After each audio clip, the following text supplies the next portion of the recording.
What's up, everybody? Man Cave Dave here in Michigan with a pickups video. It is almost the weekend after Labor Day 2023, and this is some stuff that I picked up at a flea market in my hometown, my current hometown, that they have every Labor Day weekend, and I am so excited. I'm just going to get right to it because I found a Wonderbread He-Man or Savage He-Man, Wondar, whatever you want to call him. It's a grail piece for the Masters of the Universe collection, and I'll get to him in just a minute. I'm getting ready to do a toy show tomorrow, so the man cave is a little bit wrecked right now. This is stuff that's going to be all packed up to go here shortly. So, well, let's get right into it. So I met my good friend Kenzie at the flea market. She loves looking through stuff just like I do.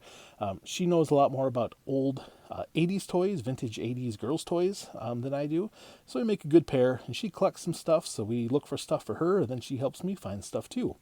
So first off, we have from 1990 some McDonald's canvas or vinyl bags, like Happy Meal bags. These were $1 a piece. It's kind of cool. It has a front and a back to each one. There were 4 of them, paid $1 a piece. Love the artwork on it, especially the ghost and little Frankenstein's monster here, which is just pretty awesome. All right, then we got a couple Beyblade type shooters, also from McDonald's. Paid $0.25 a piece for those. And Mac Tonight from about, I want to say 1988. He is new in the bag. I remember that promotion. I love these guys. Stompers. These were McDonald's Happy Meal toys when I was a kid in the 80s. And every time I see one, I pick one up. I think I paid $0.25 for one and $1 for the other. I'm still working on the whole set. Someday. Got a PlayStation 4 controller. I've been wanting to get another one of these. This one looked pretty clean.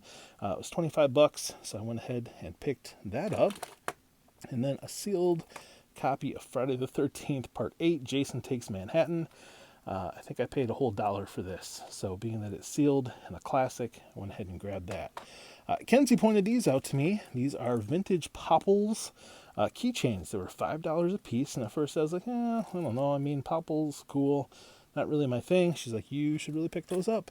And we looked them up online, and they're sold for about $25 a piece. So it's like, all right, yep, go ahead and take all 4 of those. This is neat. I think I paid $0.25. No, this actually the gentleman threw in for me.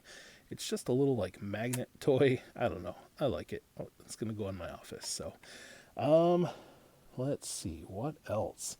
We got a Thundercats guy. I didn't have him, so I think I paid $5 or $6 for him. So a little bit more than I might, especially because he doesn't have any accessories. But I was just so happy to see him that I went ahead and grabbed him. And then most of this, I think all of the rest, well, not all of it. Most of this was from another vendor. He was pulling stuff out, and so we started looking through, and he had a tray of about 10 to 15 wrestlers. And I asked him how much it was, and he said $30. And I don't know a whole lot about these, but looking through, they look to be from like the early 2000s, early 2010s. And I know that some of these do have some value. And so I'm like, sure, I'll get it. And so I paid the man. I looked underneath, and there he was. Wondar Savage He-Man. Now, he's called the Wonderbread He-Man because for a while the theory was that he was a giveaway through Wonderbread. He's different looking than a traditional He-Man figure. Usually He-Man he's got blonde hair, the orangish fuzzy underwear. He's got the chest armor. His boots are orange, not black. So it's since been disproven that Wonderbread ever had anything to do with this guy. The more recent theory is that Mattel did a buy 3, get 1 free with some of their toy lines. And for the He-Man line, he was one of them. And so there's questions on which accessories he came with. Some said a sword, some said a reddish shield. They believe that they cast the Castle Grayskull weapons, which were originally like a tannish, into a reddish brown, and picked 2 random ones, 2 random accessories to bag him up with. A mom complained when she got this and said, well, where's the rest of the stuff? this isn't who we were expecting. And legend has it that the CEO of Mattel agreed with her, and so they stopped giving these out because they didn't want to tarnish the brand, and started just giving out regular He-Man figures with that promotion. And not really sure then what happened to the rest, if they just gave them out somewhere else, if they trashed them. But these are very rare. And again, part of the fun is that people don't really know exactly where they came from. So I posted some pictures of him in some of the forums I'm on, and the expert said, yep, he is legit. He's got a little bit of a lift in the neck. He's got a belly button, a little bit of space here by his belt. The marking is correct on the back for the date and the place of origin. So that is just a huge, huge grail find for He-Man, and can go for well in the thousands of dollars in really good condition. This one's got some play. He's missing some paint on his hair, but still just a tremendous, tremendous piece. So with that, he had another lot of wrestlers. So I paid another $30 for that. And he's like, I've got some more if you want to come back in an hour. So not knowing if he had, more wrestlers or if there was maybe some more He-Man stuff in there, we came on back and he had a bunch more wrestlers. So I ended up buying all of them. I don't know much about newer wrestling figures. I say newer, from the 90s on. Of course, in the 80s, we had the Hulk and all of the fun stuff with the WWF. WWE, I'm not as familiar with. Like, I can see the Undertaker and some of these other, looks like this is Dave Bautista. But it'll be fun to go through those and get to see who's there. We've got some more over here, a couple different lines, another Undertaker. He's not a wrestler. So John Cena, it'll be fun to go through, learn a little bit more, and see who we've got here.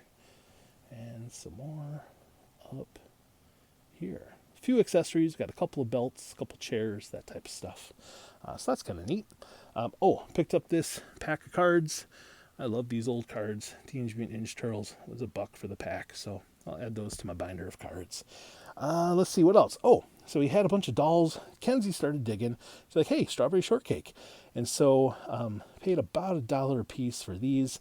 Found a She-Ra. I'm not sure of which line. This is a little bit small, but still pretty cool. Actually don't have any She-Ra stuff in my collection, which, as much as I like He-Man, is kind of sad. So, hey, now I've got one. Some Cabbage Patch PVC type, a California Raisin. And I'm not sure if all of this stuff is strawberry shortcake or some of it, if it's similar or knockoff like her, but do some research and find out. Oh, Felix is saying hi. And then we had some vinyl masks from like the 60s and 70s. So we have here Chip's Highway Patrol. Oh no, the mask fell. So here we have that. We have this really cool, fun witch. And then we have these boxes. I mean, they're pretty rough, but still neat to see. We got Spider-Woman and Mork.